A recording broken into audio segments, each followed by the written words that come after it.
warahmatullahi wabarakatuh.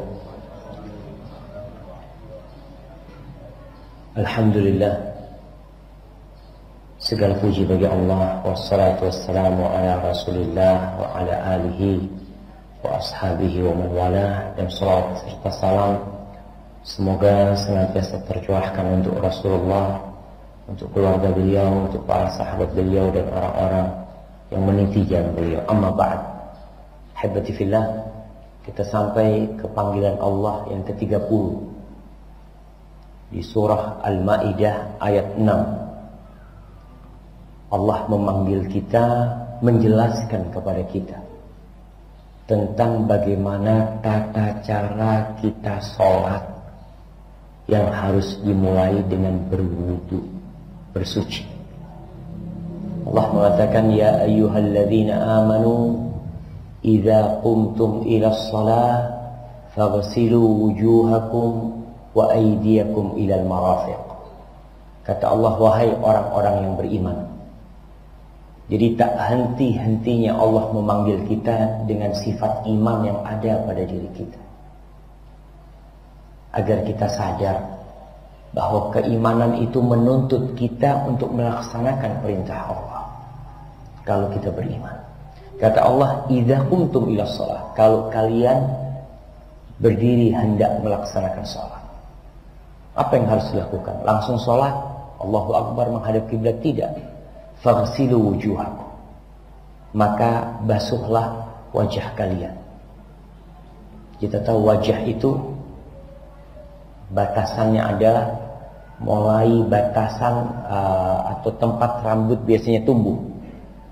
Jadi kalau kayak anak nih udah mulai botak nih, umpamanya tempat rambut yang awal itu di mana tuh? Karena ada orang yang botaknya sampai ke belakang, apa dibasuh semuanya itu? Ya enggak lah. Jadi al-wajah itu lil muwajah, tempat untuk bertatap muka. Jadi batasannya tempat biasanya rambut tumbuh sampai dagu sini. Itu dari atas ke bawah. Ataupun dari kanan ke kiri adalah sampai batasan telinga ini. Ini yang disebut wajah. Itu semua harus dibasuh, bukan diusap. Dibasuh. Karena organ-organ ini ada yang dibasuh, ada yang diusap. Wajah dibasuh. Apa perbedaan dibasuh sama diusap? Diusap tanpa air, sisa. Diusap tanpa air, ada airnya. Ya, iya. Jadi dibasuh ini airnya mengalir. Diusap tidak ada air yang mengalir. Jadi kalau kita basuh tangan kita, air itu mengalir. Wajah kita, air itu mengalir. Tapi kalau ngusap, ya cuma ada air, ada basah di sini, tapi airnya tidak sampai mengalir. Itu perbedaannya. Karena ada orang yang bertanya bagaimana berwudu dengan semprotan. Kadang-kala orang umroh haji itu bawa semprotan air, dia wudu. Nggak apa-apa asalkan mengalir. Jadi tidak mengusap, tapi membasuh wajah. Yang kedua, wa aydiyakum ilal marafiq. Kemudian tangan kalian sampai ke siku. Siku ikut. Bukan, kadang-kala batasannya itu ada perbedaan pendapat ulama. Apakah sikunya ikut atau cuma sampai siku? Sehingga tidak harus basah, harus sampai siku. Makanya dikatakan ma'al marafiq, bersama sikunya harus basah. Wamsahu biru'usikum. Di sini dikatakan usaplah dengan kepala kalian, bukan rambut. Kepala. Kenapa kepala? Rambut kan ada yang panjang sampai ke punggung. Kalau harus diusap semua rambutnya, berarti orang rambutnya diusap. Enggak, tapi kepalanya. Kalau nggak punya rambut gimana? Kepala nggak punya rambut. Tapi yang diusap adalah kepala. Makanya di sini diusap yang sunnah itu adalah mengusap semua kepala kita, dan disunahkan untuk balik lagi ke depan. Tapi bagaimana dengan mengusap sebagian kepala? Sebagian ulama berpendapat nggak apa-apa mengusap sebagian kepala, karena Rasul SAW pernah mengusap ketika beliau pakai surban. Beliau usap ujung kepalanya, kemudian beliau sempurnakan dengan di atas surbannya itu. Maka tetap sebenarnya sunnahnya itu adalah mengusap semua kepala kita ke belakang lalu baik lagi ke depan, atau sebaliknya. Ini bagian kepala. Wa arjulakum. Wa arjulakum. Arjula pakai fathah. Sedangkan kepala pakai kasroh. Berarti arjulakum ini ikut aidiakum dan wujuhakum. Dibasuh, bukan diusap. Tapi ada bacaan wa arjulikum. Bagaimana tuh? Para ulama mengatakan dua bacaan ini. Bacaan pertama itu dalam kondisi orang berwudu biasa. Dalam kondisi dia pakai khuf, pakai kaos kaki atau pakai sepatu kulit yang menutup mata kakinya, dipakai dalam kondisi dia sudah bersuci, maka di sini diusap, tidak dibasuh, tapi diusap. Ini ilal ka'bain, sampai ke mata kaki. Karena ada orang yang membasuh depan kakinya saja. Anak punya anak mana? Masalah. Kadang-kadang anak kecil. Pokoknya nyiram kakinya. Akhirnya kalau disiram, yang basah mana? Depannya doang. Karena yang disiram depannya aja. Sedangkan di belakang, soh masalah. Ayo, ya anak sama ketika kecil juga kayak gitu. Disiram, pokoknya disiram selesai. Padahal harus sampai ke mata kaki. Makanya belakangnya harus juga terkena air semuanya. Wailul lil aqabi minan nar, kata Nabi SAW. Celaka tubuh orang-orang yang meninggalkan mata kaki atau ujung pangkal kakinya tidak kena air. Itu masuk neraka tuh. Karena ada orang yang tidak perhatian dengan wudu. Wudunya tidak sah, kira-kira sholatnya sah nggak? Ya nggak salah. Maka perhatikan wudunya. Wa in kuntum junuban. Dan tatkala kalian sedang junub. Junub itu ada dua. Junub karena mendatangin istri atau junub karena mimpi. Fattahharu. Tidak dikatakan seperti pertama. Mencuci wajah ya, kemudian tangan, enggak, tapi mandi. Jadi disuruh mandi. Oleh karena itu orang yang junub kalau mandi apa harus wudhu lagi kalau sholat? Jemaah. Tidak, kalau mandinya mandi wajib. Kalau mandinya mandi biasa, tetap wudhu dia. Karena di dalam ayat ini kalau junub hukumnya mandi kalau mau sholat. Allah katakan wa in kuntum junuban fattahharu. Jadi di sini kadang-kadang pertanyaan, Ustaz, apa kalau kita mandi masih harus wudhu? Kan semua anggota wudhu itu sudah basah. Kalau mandimu mandi kebiasaan atau mandi sunnah pun, maka tetap wajib berwudu. Tapi kalau mandimu mandi wajib, kata Allah, kalau junub memang mandi kalau mau sholat, bukan wudu, mandi. Namun kalau engkau mandinya sesuai dengan sunnah, mandinya sesuai dengan sunnah, dimulai dengan wudu, seperti itu lebih sempurna. Tapi tetap orang yang mandi wajib, cukup mandi itu menggantikan wudunya, karena memang hukumnya itu mandi bukan berwudu bagi orang yang junub. Wa in kuntum marda, kembali Allah katakan apabila kalian sedang sakit, au ala safarin, atau di atas perjalanan, au jaa ahadum minkum minal ghaid, atau sedang pulang dari qada hajahnya, dari buang hajatnya, au lamastumun nisa, atau menyentuh wanita. Kemarin sudah kita bahas masalah menyentuh wanita. Falam tajidu ma'a, kemudian kalian tidak menemukan air. Artinya ada usaha mencari air. Tapi kalian nggak dapat air, udah cari, fatayammamu sa'idan thayyiban, maka suruh tayammum dengan debu yang suci. Famsahu biwujuhikum wa aydikum min, maka usaplah dengan wajah kalian dan tangan kalian. Usap, tidak dibasuh, karena memang debu, maka diusap. Ma yuridullah liyaj'ala 'alaikum min haraj, Allah itu tidak ingin membuat kesulitan buat kalian. Dibayangkan jemaah, kita wajib berwudu, kita wajib mandi dalam kondisi junub. Tapi dalam kondisi engkau tidak mendapatkan air, ya udah tayammum, sebuah keringanan. Orang sakit ya tayammum, ada masalah. Orang nggak bisa kena air, tayammum. Jadi sesuatu yang benar-benar mudah. Dan kalau kita berbicara tentang keindahan berwudu, jemaah, Orang tuh kalau bicara kesehatan dianjurkan kalau bangun untuk membasuh wajah. Basuh wajahnya, kakinya ya. Mau tidur dianjurkan juga membersihkan wajah dan tangan dan kakinya. Di dalam Islam, wudhu menggantikan semua itu. Cuma kadang-kadang kita malas. Kita kalau cuci wajah dan tangan, apalagi perempuan. Perempuan kan sebelum tidur perawatan dulu ya, macam-macam kayak gitu. Seharusnya engkau sebelum pakai macam-macam tuh berwudu, bukan hanya cuci muka biasa. Karena dianjurkan tuh berwudu sebelum tidur. Allah tidak hendak membuat kesulitan buat kalian. Walakin yuridu liyutahhirakum. Tapi Allah ingin menyucikan kalian. Suci apanya? Suci badannya, suci lahir dan batin.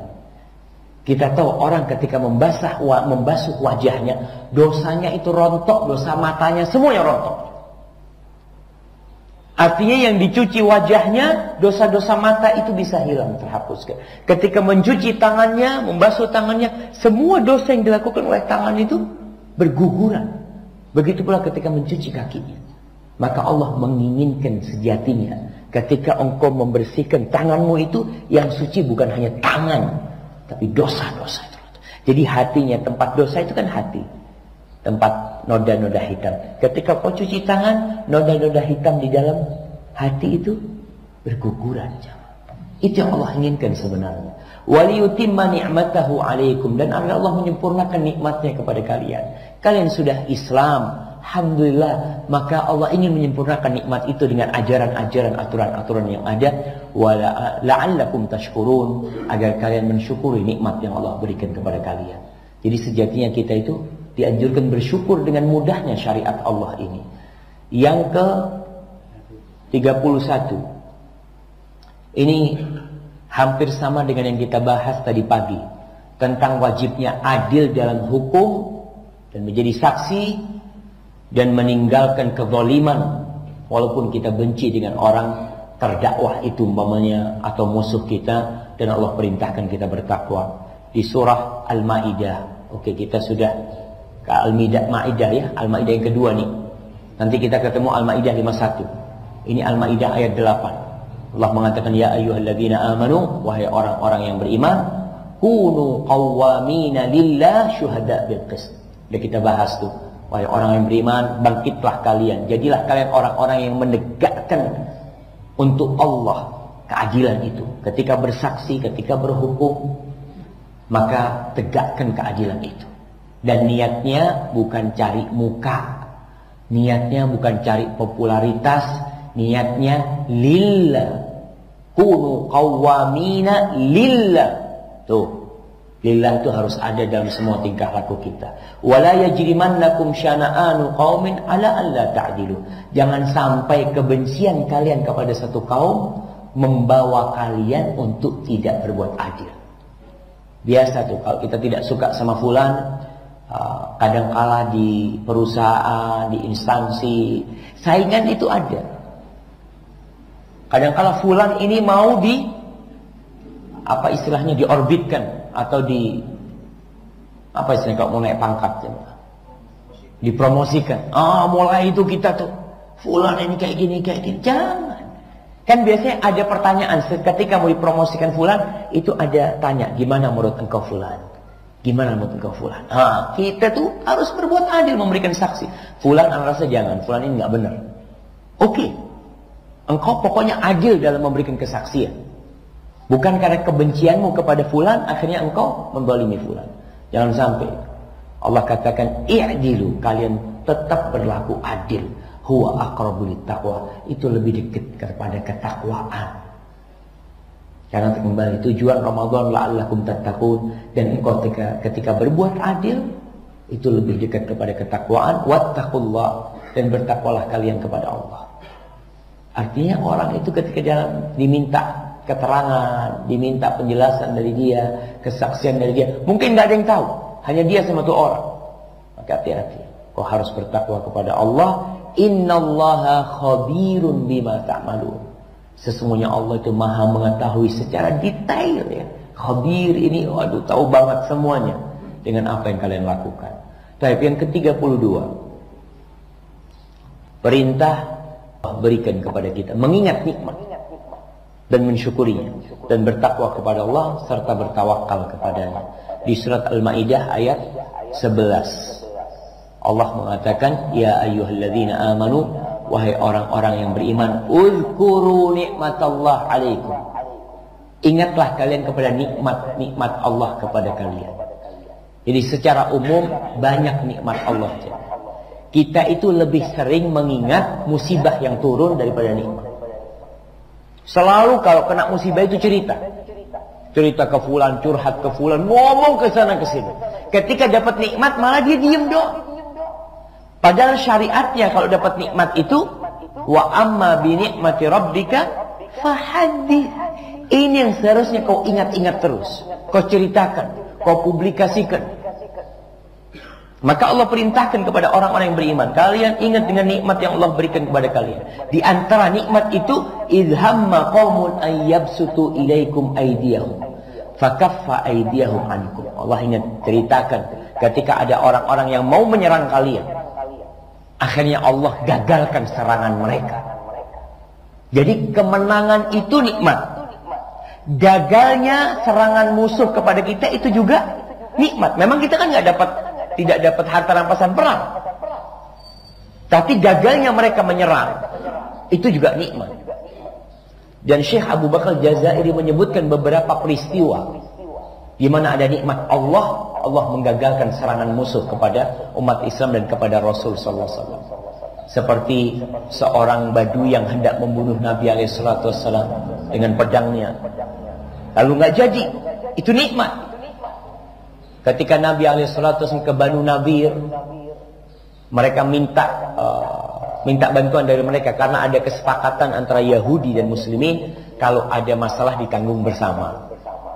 Datang kepada mereka, tahu-tahu dikasih berita kalau orang Yahudi hendak melemparkan alat gilingnya gandum itu kepada Nabi SAW. Lalu Allah kasih tahu Nabi, itu nikmat. Jadi gagalnya keburukan menimpa kita itu nikmat. Umpamanya ada tabrakan, kita selamat nih, alhamdulillah, itu nikmat tuh. Umpamanya antum mau pergi naik pesawat, tahu-tahu terlambat mobilnya, akhirnya tak naik pesawat, pesawatnya jatuh. Nikmat enggak jemaah? Nikmat. Kadang-kala kan kita ketika gagal, Allah gimana ini, seharusnya anak nyampe ke sana, seharusnya anak sampai Jakarta. Ini kapan dia bicara? Sebelum pesawatnya jatuh, dia terus ngomel. Ketika tahu pesawatnya jatuh, sujud syukur, ya alhamdulillah, alhamdulillah. Makanya ingat nikmat Allah itu banyak, sehingga peristiwa apapun yang menimpa kita, kau bersyukurlah kepada Allah. Wattaqullah, ingat bertakwalah kalian kepada Allah. Wa 'alallahi falyatawakkalul mu'minun. Dan nih, hendaklah orang beriman itu bertawakal kepada Allah, percaya penuh sama Allah, kemudian menyerahkan semua urusan sama Allah SWT. Itu sifat orang beriman. Maka Allah panggil kita dengan iman, dan di akhir Allah tutup, dan kepada Allah bertawakal orang-orang yang beriman. Ingat, orang beriman ini tidak boleh bersandar kepada kekuatan dia, kepada jumlah dia, kepada kita ini mayoritas kita bakal menang, nggak bakalan. Yang memenangkan kita itu Allah. Ingat perang Hunain, ketika jumlah umat Islam 12.000 mereka kalah. Karena apa? Karena mereka bangga dengan jumlahnya. Sampai ada yang mengatakan lan nughlab min qillati, kita tidak akan dikalahkan karena sedikit. Jumlah kita banyak nih sekarang. Akhirnya diserang kabur. Dari 12.000 yang tersisa cuma 100 orang. Bayangkan. Maka ingat, seorang mukmin itu bersandar pasrah dalam semua urusan. Walaupun menurut kita itu gampang, ya tetap kau tawakal sama Allah. Yang sulit itu jadi mudah kalau Allah memudahkannya. Yang mudah jadi mudah karena Allah memudahkan juga. Yang ke-33 di surah Al-Maidah ayat 35, Allah mengatakan, ya ayyuhalladzina amanu wahai orang-orang yang beriman, ittaqullah. Nih, udah beriman disuruh bertakwa kepada Allah. Artinya orang Islam yang KTP-nya sudah Islam, yang sudah bersyahadat, ingat kau disuruh bertakwa. Takwa itu melaksanakan perintah, menjauhi larangan. Gimana engkau akan bertakwa sedangkan kau tidak tahu mana perintah dan mana larangan? Maka dituntut untuk belajar. Paham, oh ini nggak boleh, ini boleh. Ini perintah, ini larangan. Kau menjalankan hal itu. Wabtaghu ilaihil wasilah. Di sini kita diperintahkan carilah jalan menuju Allah, al-wasilah, perantara. Makna wasilah ini al-qurbah, segala amal yang mendekatkan kepada Allah. Cari kau. Supaya apa? Supaya kau dicintai sama Allah SWT. Kita itu biasanya ada orang-orang yang cari muka sama bosnya. Baru kerja, berusaha dia itu mendekati bosnya, menyenangkan bosnya, macam-macam lah. Iya, kita dengan Allah disuruh mencari kedekatan sama Allah dengan melaksanakan perintah-perintah sehingga menjadi waliullah. Allah mengatakan dalam sebuah hadis qudsi, "Wa ma taqarraba ilayya 'abdi bi syai'in ahabba ilayya mimma aftaratu alaihi." Jadi kalau untuk mendekatkan diri kepada Allah adalah yang wajib-wajib dulu. Allah itu paling suka dengan yang wajib-wajib. Jadi kalau laksanakan yang wajib.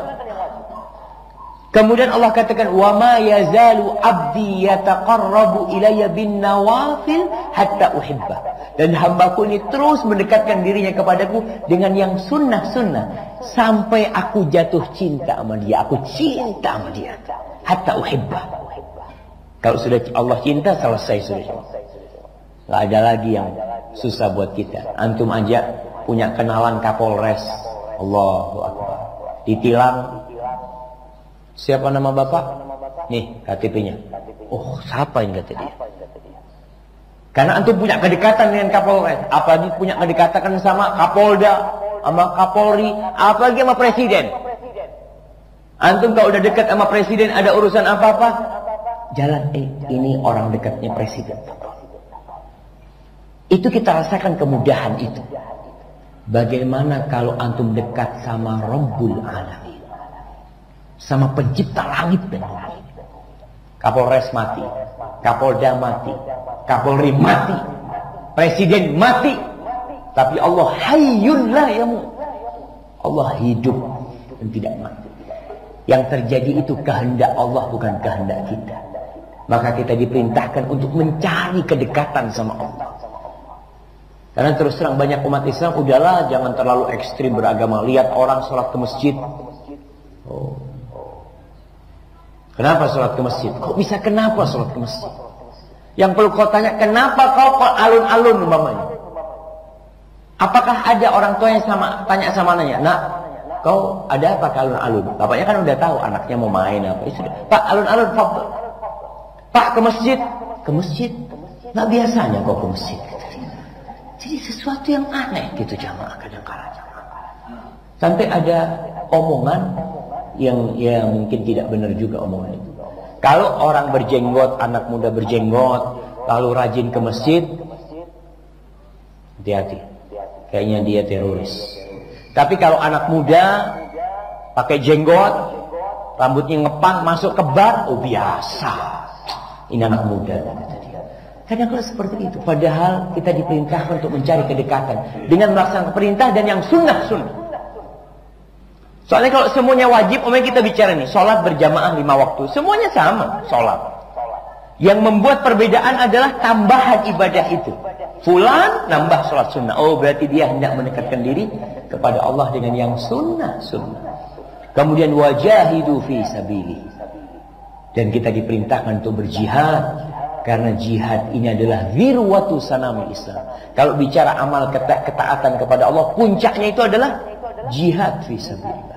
Orang tidak hanya mengorbankan tenaga, tapi jiwa, raga dan hartanya serta keluarganya. Ingat fi sabilillah jalan Allah, la'allakum tuflihun, agar kalian sukses dalam kehidupan ini. Fi dunya wa fil akhirah.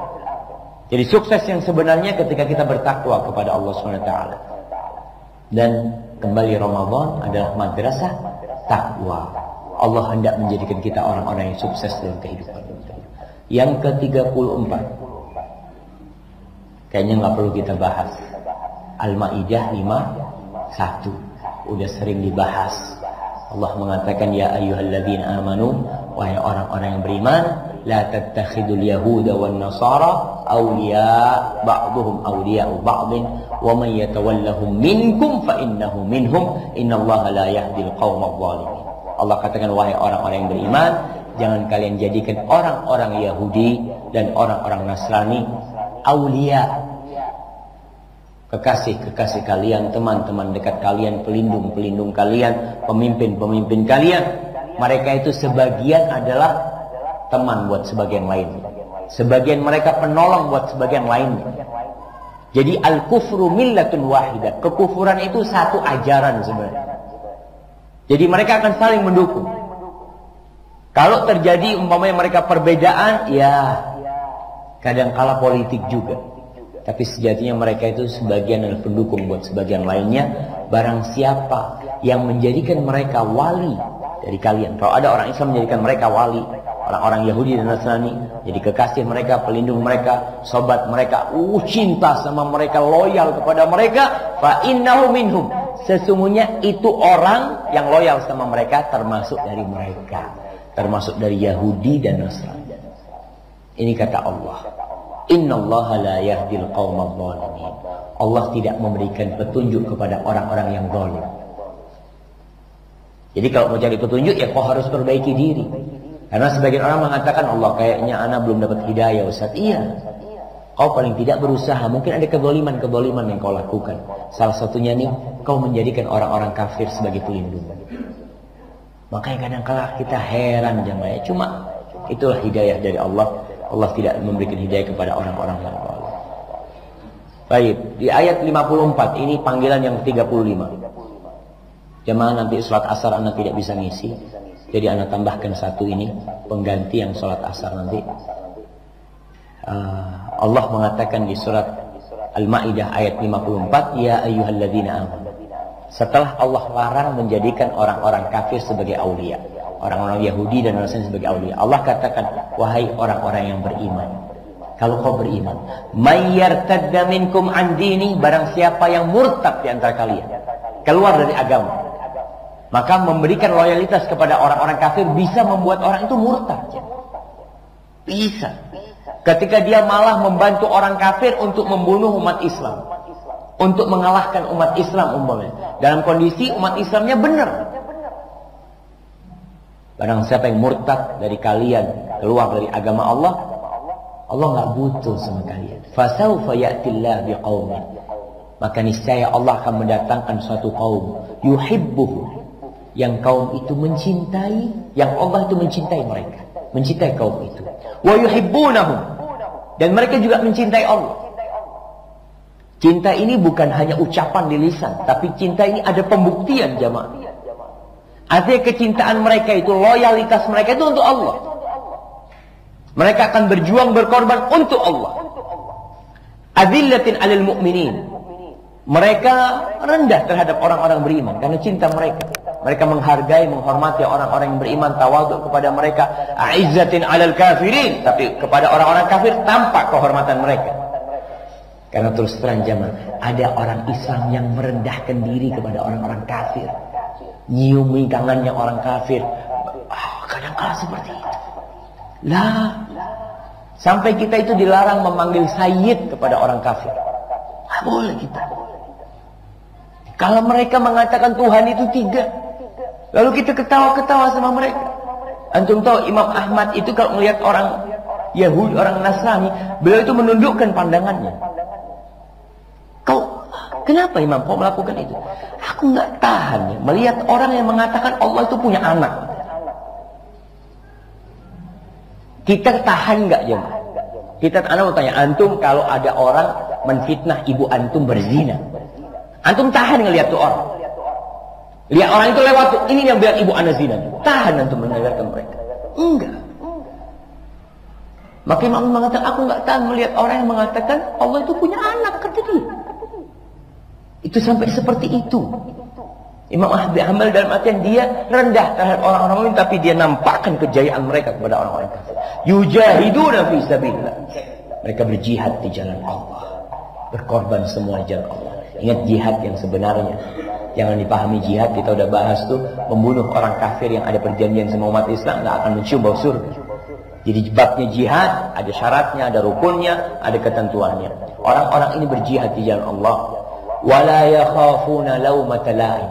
Mereka tidak takut dengan celaan orang yang mencela. Mau dikatakan orang bodoh, mau dikatakan orang kolot, mau dikatakan orang tidak berakal, mau dikatakan tidak macam-macam dicela, dia tidak takut hal itu.